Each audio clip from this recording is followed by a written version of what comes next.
আসসালামু আলাইকুম প্রিয় দর্শক, প্রথমেই ক্ষমা চেয়ে নিচ্ছি যে আজ একটু দেরিতে এই ভিডিওটা আপ করছি।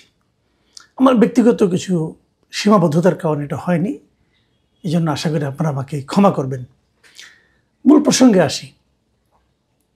অনেক দিন ধরে একটা আলোচনা চলছিল, আমি নিজেও বহুবার বলেছি এই যে এদেশের অনেক মানুষ বিশ্বাস করতে চান না যে আসলেই কি ফেব্রুয়ারিতে নির্বাচন হচ্ছে, এবং এটা কেন বিশ্বাস করতে চান না, কি যুক্তিতে।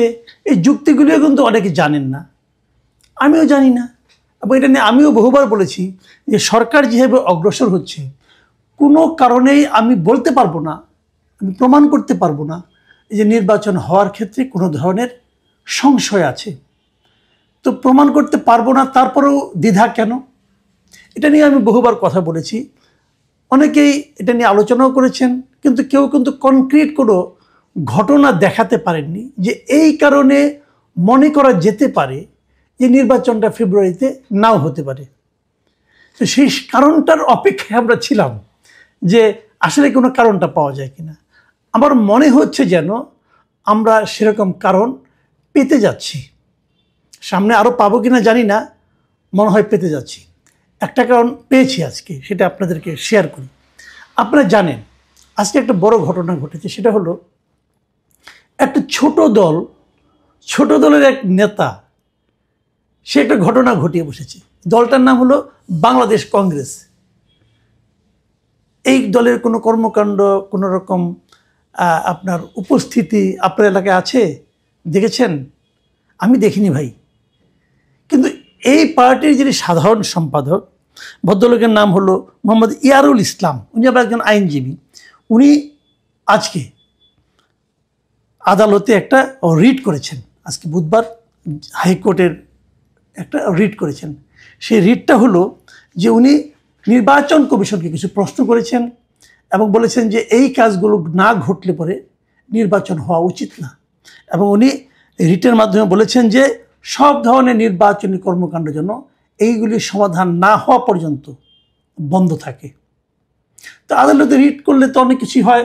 আদালত যথারীতি নির্বাচন কমিশনকে, সিইসিকে এটা নিয়ে বলেছেন, যেটা নিয়ে আলোচনা হবে। উনি সিইসিকে প্রধান বাদী করেছেন এবং আগামী সপ্তাহে এই রিটটার উপর আলোচনা হবে। আলোচনা হওয়ার পর অনেক কিছু হতে পারে, নির্বাচন স্থগিত হয়ে যেতে পারে। দেখুন, আগামী সপ্তাহে নির্বাচনের শিডিউল ঘোষণা করার কথা।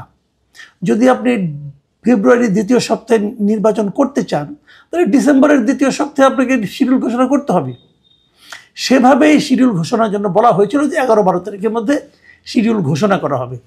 এখন যদি এই সপ্তাহে যদি এটার শুনানি হয়, শুনানিতে যে কারণগুলি দেখিয়েছেন এই ভদ্রলোক, কারণগুলি কিন্তু ভ্যালিড। আমি কিন্তু কারণগুলিকে সাপোর্ট করি, যত কিছুই বলি না কেন।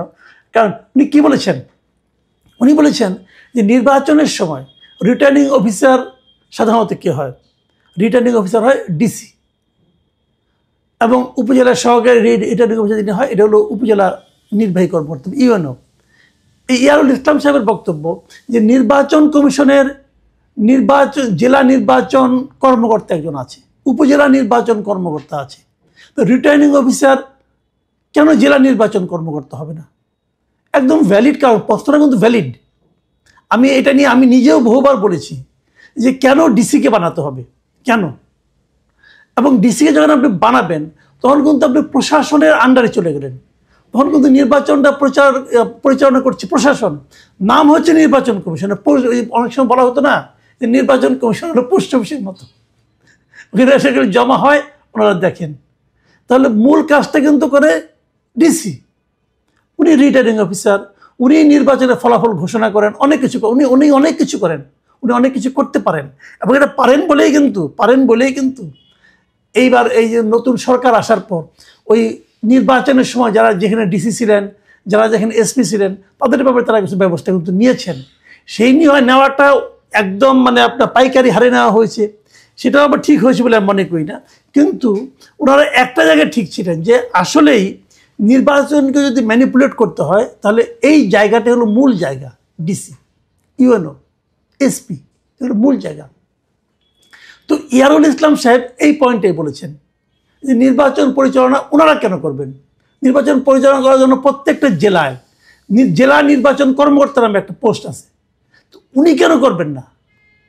উনাই তো রিটার্নিং অফিসার হওয়া উচিত, তাকে প্রশাসন সহায়তা করবে এ পর্যন্ত, কিন্তু কাজটা তো উনি করবেন। তো এই যে বেসিক পয়েন্টটা, এটা কিন্তু আপনি ইগনোর করতে পারবেন না। তিনি আরও একটা মৌলিক প্রসঙ্গ তুলেছেন, রিয়েলি মৌলিক, আমি এটাকে পছন্দ করি। সেটা উনি বলেছেন যে এই নির্বাচন কমিশনে যারা সচিব হন তারা কিন্তু বাইরের থেকে আসে, প্রশাসনে বিভিন্ন জায়গায় থাকে, তাদেরকে এনে নির্বাচন কমিশনের সচিব বানিয়ে দেওয়া হয়। ইয়ারুল সাহেবের বক্তব্য হলো এটা কেন হবে? এই জেলা নির্বাচন কর্মকর্তা যারা আছে, নির্বাচন কমিশনের যারা নিজস্ব জনবল আছে, তারা কেন পদোন্নতি পেতে পেতে সচিব পর্যন্ত হতে পারবে না? সচিব অথবা জয়েন্ট সেক্রেটারি তারা হতে পারবে না কেন? এটা হওয়া উচিত, এবং আমিও এর সঙ্গে একমত, এটা হওয়া উচিত, খুবই হওয়া উচিত। কেন আপনি বাইরের থেকে একজন লোককে এনে কমিশনার বানাবেন, কমিশনের সচিব বানাবেন? কেন বানাবেন?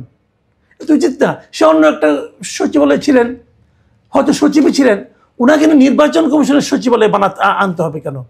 তা মানে কি, এই নির্বাচন কমিশন সচিবালয় পর্যন্ত আমলাতন্ত্রে একটা প্রভাব এখানে রয়ে যায়, থেকে যায়। তখন আমলা দ্বারা নিয়ন্ত্রিত হয় পুরো নির্বাচন ব্যবস্থা, দেশটাই চলছে আমলাদের দ্বারা, কিছু দ্বারা করার নেই। হাসিনারা বলে মূল কাজ কে করছে, অপকর্মগুলি কে করছে? আমলারা করেছে, এবং সেই আমলারা কিন্তু এখনো আছে, বহাল তবিয়তে আছে, সব জায়গায় আছে, কোনো সমস্যা হয় নাই, তারাই চালাচ্ছে দেশ, আগামীতেও হয়তো তারাই চালাবে। তো এই যে আমলাতন্ত্রের বাইরে যাওয়ার জন্য এই যে ওনার আবেদনটা আদালতের কাছে, আমি মনে করি এটা খুবই একটা ভ্যালিড আবেদন। আমি বাংলাদেশ কংগ্রেস পার্টিকে যতই আপনার গুরুত্ব না দেই না কেন, হয়তো গুরুত্ব দেই না, আমি এই পার্টি আমি জীবনে নামও শুনি নাই, এই পার্টির কী উদ্দেশ্য আমি সেটাও জানি না, এই পার্টিতে আমাদের রাজনৈতিক কর্মকাণ্ডে আমার দেশের সমাজ এবং রাষ্ট্রে এই পার্টির কী অবদান সেটাও আমি জানি না।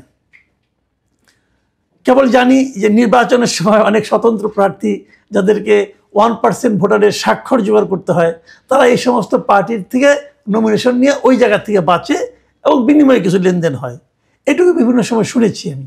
যাক, সেটা হলো এক প্রসঙ্গ।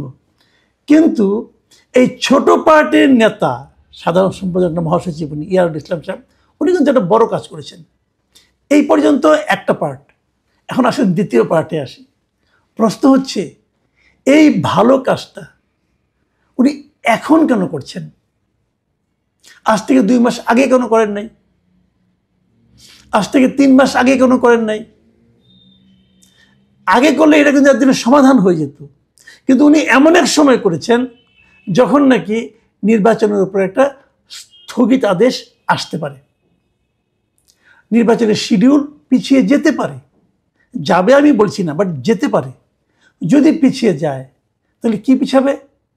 ফেব্রুয়ারির নির্বাচন পিছাবে। এই যে ফেব্রুয়ারির নির্বাচন পেছানো, তাহলে কি আমি বলবো এটা কেউ করাচ্ছে? আমি ইয়ারুল ইসলামের উপর কিন্তু অশ্রদ্ধা করছি না, ইয়ারুল ইসলামের যে আকাঙ্ক্ষা এবং ওনার যে উদ্দেশ্য তা নিয়ে এগুলো সন্দেহ পোষণ করছি না, কিন্তু পাশাপাশি সময়টার কথা ভাবছি।